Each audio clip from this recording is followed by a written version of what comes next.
Chapter 34, Friend. Though very happy in the social atmosphere about her and very busy with the daily work that earned her bread and made it sweeter for the effort, Jo still found time for literary labors. The purpose which now took possession of her was a natural one to a poor and ambitious girl, but the means she took to gain her end were not the best. She saw that money conferred power. Money and power, therefore, she resolved to have, not to be used for herself alone, but for those whom she loved more than life. The dream of filling home with comforts, giving Beth everything she wanted, from strawberries in winter to an organ in her bedroom, going abroad herself and always having more than enough, so that she might indulge in the luxury of charity, had been for years Jo's most cherished castle in the air. The prize story experience had seemed to open a way which might, after long traveling and much uphill work, lead to this delightful chateau in Espagne. But the novel disaster quenched her courage for a time, for public opinion is a giant which has frightened stouter-hearted Jacks on bigger beanstalks than hers. Like that immortal hero, she reposed a while after the first attempt, which resulted in a tumble and the least lovely of the giant's treasures, if I remember rightly. But the up again and take another spirit was as strong in Jo as in Jack. So she scrambled up on the shady side this time and got more booty, but nearly left behind her what was far more precious than the money bags. She took to writing sensation stories, for in those dark ages, even all perfect America read rubbish. She told no one, but concocted a thrilling tale and boldly carried it herself to Mr. Dashwood, editor of the Weekly Volcano. She had never read Sartor Resartus, but she had a womanly instinct that clothes possess an influence more powerful over many than the worth of character or the magic of manners. So she dressed herself in her best, and trying to persuade herself that she was neither excited nor nervous, bravely climbed 2 pairs of dark and dirty stairs to find herself in a disorderly room, a cloud of cigar smoke, in the presence of 3 gentlemen, sitting with their heels rather higher than their hats, which articles of dress none of them took the trouble to remove on her appearance. Somewhat daunted by this reception, Jo hesitated on the threshold, murmuring in much embarrassment, "Excuse me, I was looking for the Weekly Volcano office. I wish to see Mr. Dashwood." Down went the highest pair of heels, up rose the smokiest gentleman, and carefully cherishing his cigar between his fingers, he advanced with a nod and a countenance expressive of nothing but sleep. Feeling that she must get through the matter somehow, Jo produced her manuscript and, blushing redder and redder with each sentence, blundered out fragments of the little speech carefully prepared for the occasion.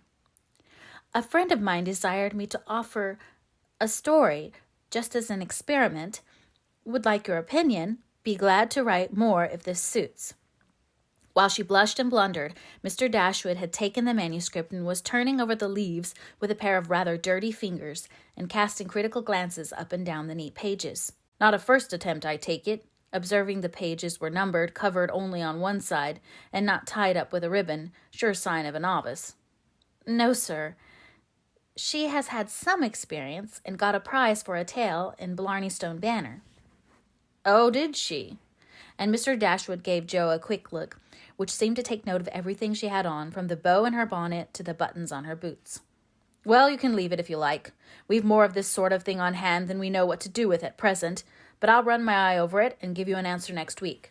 Now, Jo did not like to leave it, for Mr. Dashwood didn't suit her at all, but under the circumstances there was nothing for her to do but bow and walk away, looking particularly tall and dignified, as she was apt to do when nettled or abashed.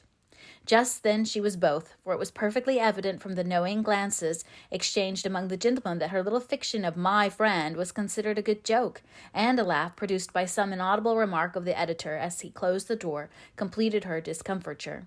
Half resolving never to return, she went home and worked off her irritation by stitching pinafores vigorously, and in an hour or 2 was cool enough to laugh over the scene and long for the next week. When she went again, Mr. Dashwood was alone, whereat she rejoiced. Mr. Dashwood was much wider awake than before, which was agreeable, and Mr. Dashwood was not too deeply absorbed in his cigar to remember his manners, so the second interview was much more comfortable than the first. "We'll take this. Editors never say I.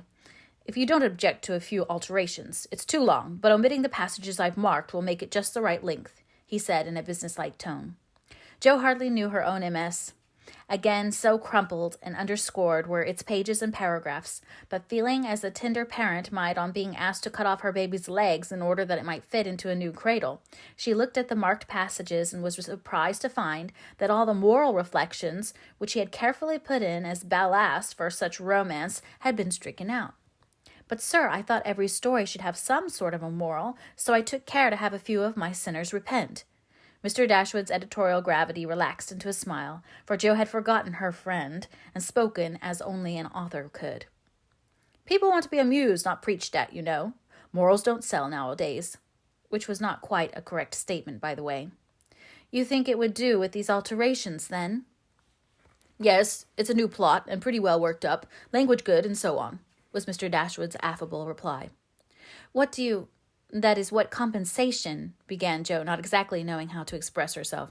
"Oh, yes, well, we give from 25 to 30 for things of this sort. Pay when it comes out," returned Mr. Dashwood, as if that point had escaped him. Such trifles do escape the editorial mind, it is said.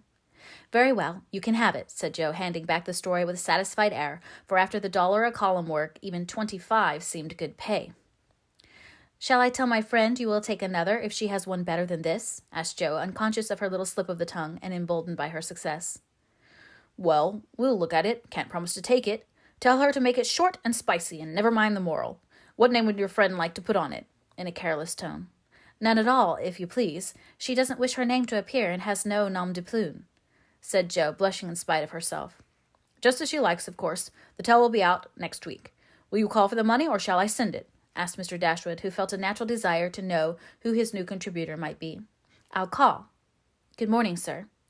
As she departed, Mr. Dashwood put up his feet with the graceful remark, "Poor and proud as usual, but she'll do."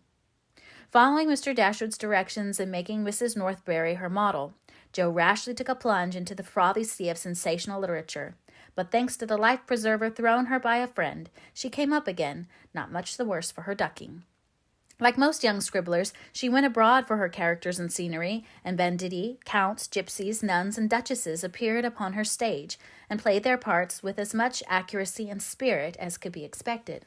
Her readers were not particular about such trifles as grammar, punctuation, and probability, and Mr. Dashwood graciously permitted her to fill his columns at the lowest prices, not thinking it necessary to tell her that the real cause of his hospitality was the fact that one of his hacks, on being offered higher wages, had basely left him in the lurch. She soon became interested in her work, for her emaciated purse grew stout, and the little hoard she was making to take Beth to the mountains next summer grew slowly but surely as the weeks passed. One thing disturbed her satisfaction, and that was that she did not tell them at home. She had a feeling that father and mother would not approve, and preferred to have her own way first, and beg pardon afterward. It was easy to keep her secret, for no name appeared with her stories. Mr. Dashwood had, of course, found it out very soon, but promised to be dumb, and for a wonder kept his word. She thought it would do her no harm, for she sincerely meant to write nothing of which she would be ashamed, and quieted all pricks of conscience by anticipations of the happy minute when she should show her earnings and laugh over her well-kept secret. But Mr. Dashwood rejected any but thrilling tales, and as thrills could not be produced except by harrowing up the souls of the readers, history and romance, land and sea, science and art, police records and lunatic asylums had to be ransacked for the purpose. Jo soon found that her innocent experience had given her but few glimpses of the tragic world which underlies society. So, regarding it in a business light, she set about supplying her deficiencies with characteristic energy. Eager to find material for stories and bent on making them original in plot, if not masterly in execution, she searched newspapers for accidents, incidents, and crimes. She excited the suspicions of public librarians by asking for works on poisons.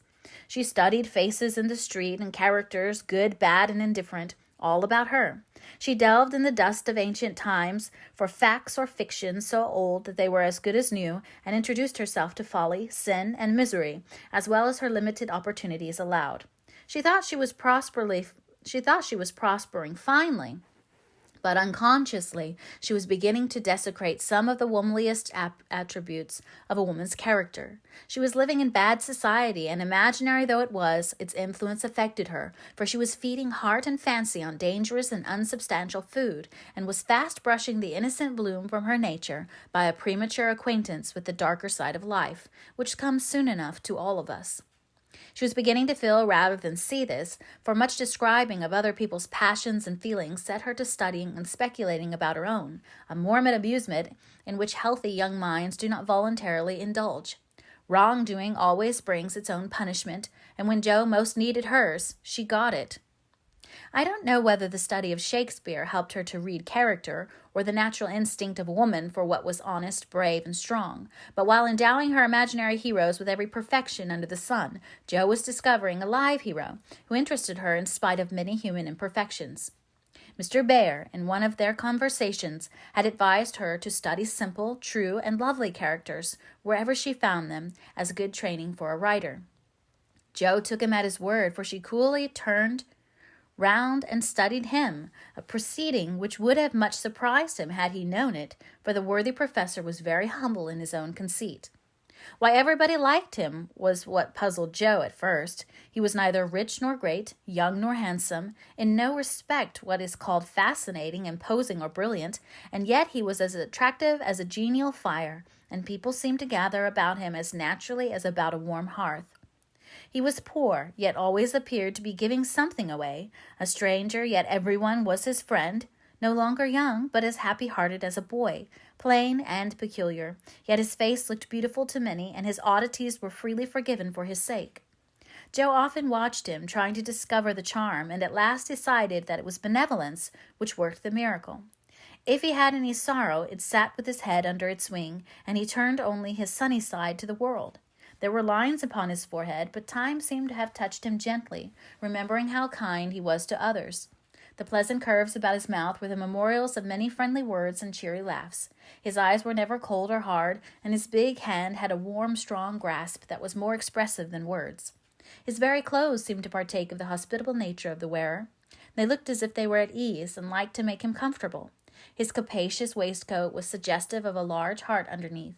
His rusty coat had a social air, and the baggy pockets plainly proved that little hands often went in empty and came out full. His very boots were benevolent, and his collars never stiff and raspy like other people's.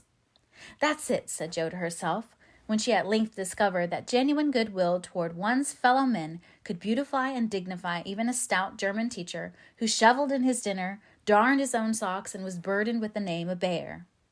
Jo valued goodness highly, but she also possessed a most feminine respect for intellect, and the little discovery which she made about the professor added much to her regard for him. He never spoke of himself, and no one ever knew that in his native city he had been a man much honored and esteemed for learning and integrity, till a countryman came to see him. He never spoke of himself, and in a conversation with Miss Norton divulged the pleasing fact. From her Jo learned it, and liked it all the better because Mr. Bear had never told it.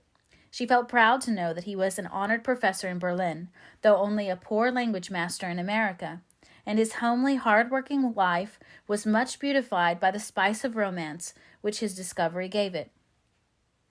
Another had a better gift than intellect was shown her in a most unexpected manner. Miss Norton had the entrée into most society, which Jo would have had no chance of seeing but for her.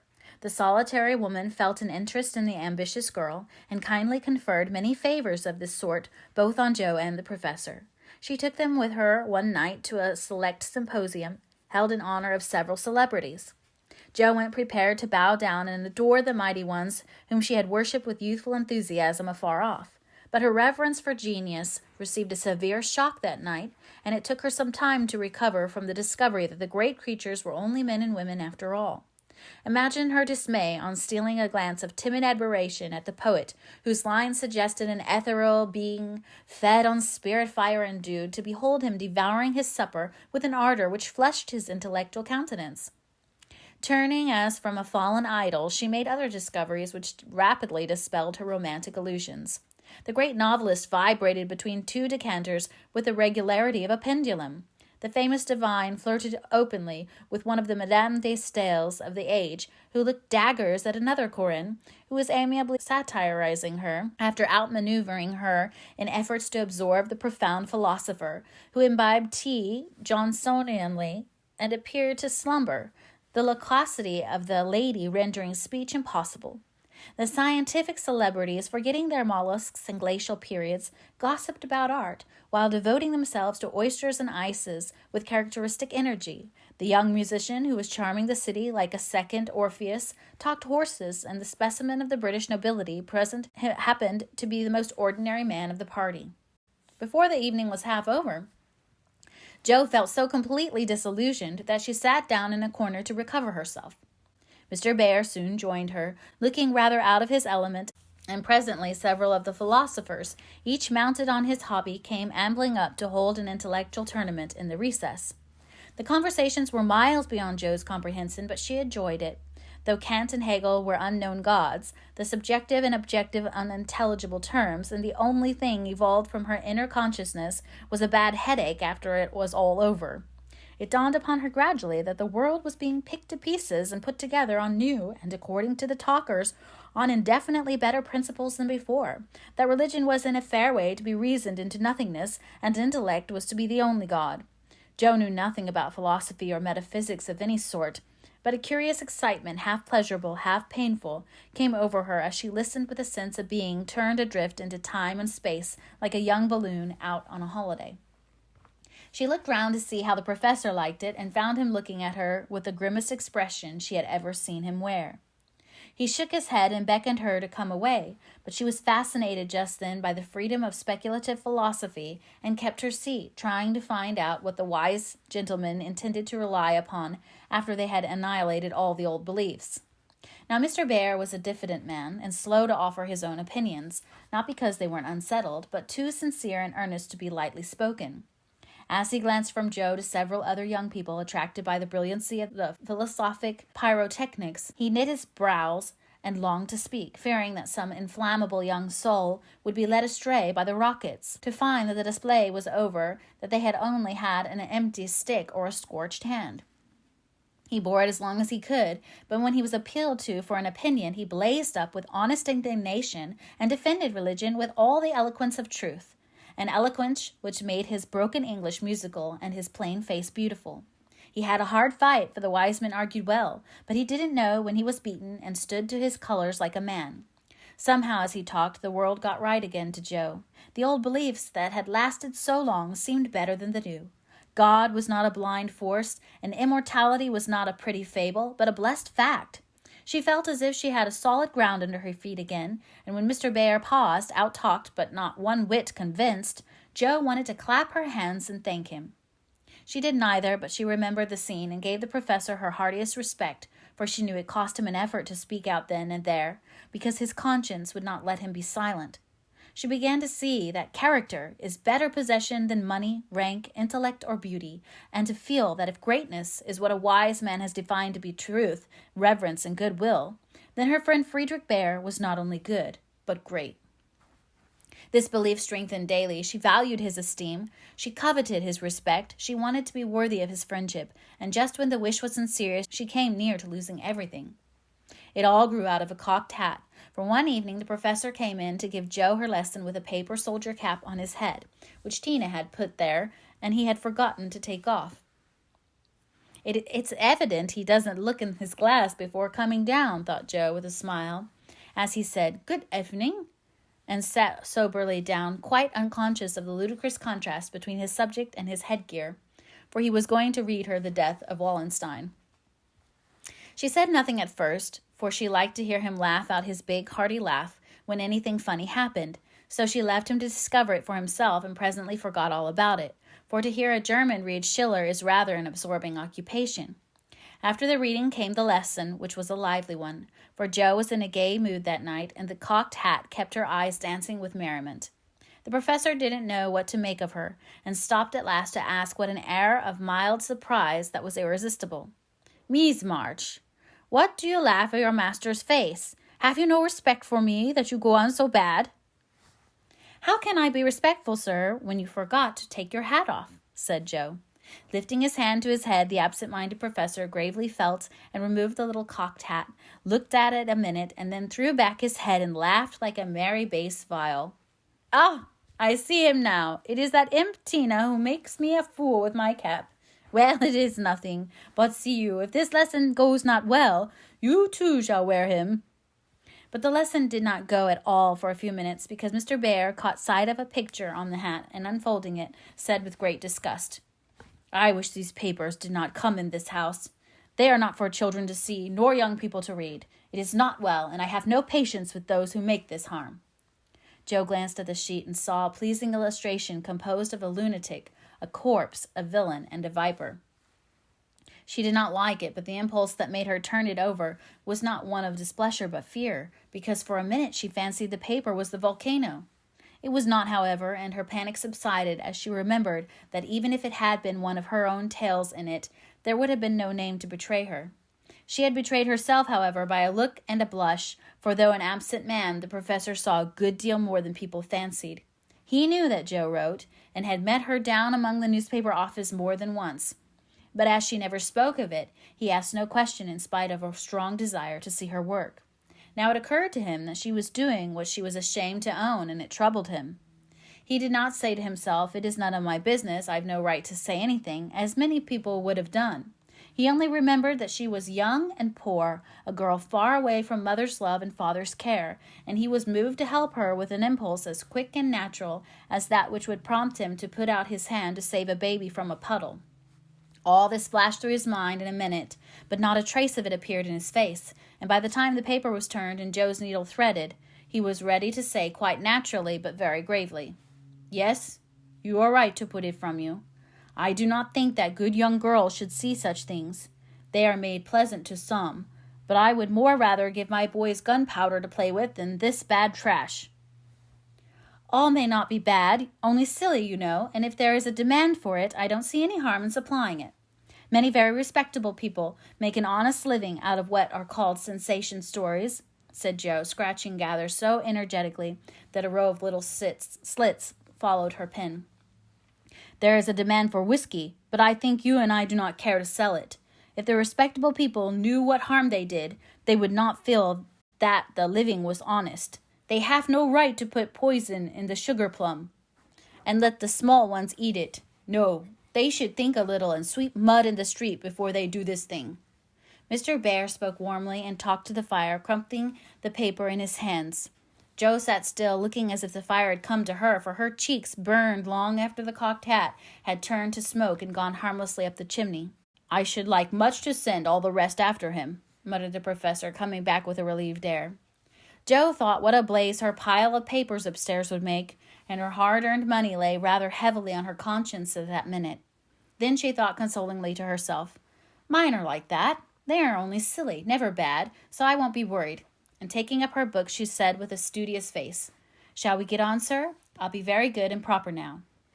"I shall hope so," was all he said, but he meant more than she imagined, and the grave, kind look he gave her made her feel as if the words "weekly volcano" were printed in large type on her forehead. As soon as she went to her room, she got out her papers and carefully reread every one of her stories. Being a little short-sighted, Mr. Bear sometimes used eyeglasses, and Joe had tried them once, smiling to see how they magnified the fine print of her book. Now she seemed to have on the professor's mental or moral spectacles also, for the faults of these poor stories glared at her dreadfully and filled her with dismay. "They are trash, and will soon be worse trash if I go on, for each is more sensational than the last. I've gone blindly on, hurting myself and other people for the sake of money. I know it's so, for I can't read this stuff in sober earnest without being horribly ashamed of it, and what should I do if they were seen at home or Mr. Bear got hold of them?" Joe turned hot at the bare idea and stuffed the whole bundle into her stove, nearly setting the chimney afire with the blaze. "Yes, that's the best place for such inflammable nonsense. I'd better burn the house down, I suppose, than let other people blow themselves up with my gunpowder," she thought as she watched the demon of the Jura whisk away, a little black cinder with fiery eyes. But when nothing remained of all her 3 months' work except a heap of ashes and the money in her lap, Joe looked sober as she sat on the floor, wondering what she ought to do about her wages. "I think I haven't done much harm yet, and may keep this to pay for my time," she said after a long meditation, adding impatiently, I almost wish I hadn't any conscience. It's so inconvenient. If I didn't care about doing right and didn't feel uncomfortable when doing wrong, I should get on capitally. I can't help wishing sometimes that Mother and Father hadn't been so particular about such things. Ah, Joe, instead of wishing that, thank God that Father and Mother were particular, and pity from your heart those who have no such guardians to hedge them round with principles which may seem like prison walls to impatient youth, but which will prove sure foundations to build character upon in womanhood. Jo wrote no more sensational stories, deciding that the money did not pay for her share of the sensation, but going to the other extreme, as is the way with people of her stamp. She took a course of Mrs. Sherwood, Miss Edgeworth, and Hannah More, and then produced a tale which might have been more properly called an essay or a sermon, so intensely moral was it. She had her doubts about it from the beginning, for her lively fancy and girlish romance felt as ill at ease in the new style as she would have done masquerading in the stiff and cumbrous costume of the last century. She sent this didactic gem to several markets, but had found no purchaser, and she was inclined to agree with Mr. Dashwood that morals didn't sell. Then she tried a child's story, which she could easily have disposed of if she had not been mercenary enough to demand filthy lucre for it. The only person who offered enough to make it worth her while to try juvenile literature was the worthy gentleman who felt in his mission to convert all the world to his particular belief. But much as she liked to write for children, Jo could not consent to depict all her naughty boys as being eaten by bears or tossed by mad bulls because they did not go to a particular Sabbath school, nor all the good infants who did go as rewarded by every kind of bliss, from gilded gingerbread to escorts of angels when they departed this life with psalms or sermons on their lisping tongues. So nothing came of these trials, and Jo corked up her inkstand and said in a fit of very wholesome humility, I don't know anything. I'll wait until I do before I try again, and meantime sweep mud in the street if I can't do better. That's honest at least. Which decision proved that her second tumble down the beanstalk had done her some good. While these internal revolutions were going on, her external life had been as busy and uneventful as usual, and if she sometimes looked serious or a little sad, no one observed it but Professor Bayer. He did it so quietly that Jo never knew he was watching to see if she would accept and profit by his reproof. But she stood the test, and he was satisfied, for though no words passed between them, he knew that she had given up writing. Not only did he guess it by the fact that the second finger of her right hand was no longer inky, but she spent her evenings downstairs now, was met no more among newspaper offices, and studied with a dogged patience which assured him that she was bent on occupying her mind with something useful, if not pleasant. He helped her in many ways, proving himself a true friend, and Jo was happy, for while her pen lay idle, she was learning other lessons besides German, and laying a foundation for the sensation story of her own life. It was a pleasant winter and a long one, for she did not leave Mrs. Kirk till June. Everyone seemed sorry when the time came, the children were inconsolable, and Mr. Bayer's hair stuck straight up all over his head, for he always rumpled it wildly when disturbed in mind. Going home? Ah, you are happy that you have a home to go in, he said, when she told him, and sat silently pulling his beard in the corner, while she held a little levee on that last evening. She was going early, so she bade them all goodbye overnight, and when his turn came, she said warmly, Now, sir, you won't forget to come and see us if you ever travel our way, will you? I'll never forgive you if you do, for I want them all to know my friend. Do you? Shall I come? He asked, looking down at her with an eager expression which she did not see. Yes, come next month. Laurie graduates then, and you'd enjoy commencement as something new. That is your best friend of whom you speak, he said in an altered tone. Yes, my boy Teddy. I'm very proud of him, and should like you to see him. Jo looked up then, quite unconscious of anything but her own pleasure in the prospect of showing them to one another.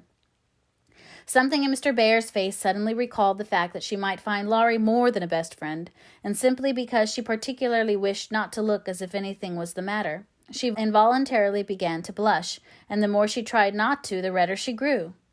If it had not been for Tina on her knee, she didn't know what would have become of her. Fortunately, the child was moved to hug her, so she managed to hide her face an instant, hoping the professor did not see it.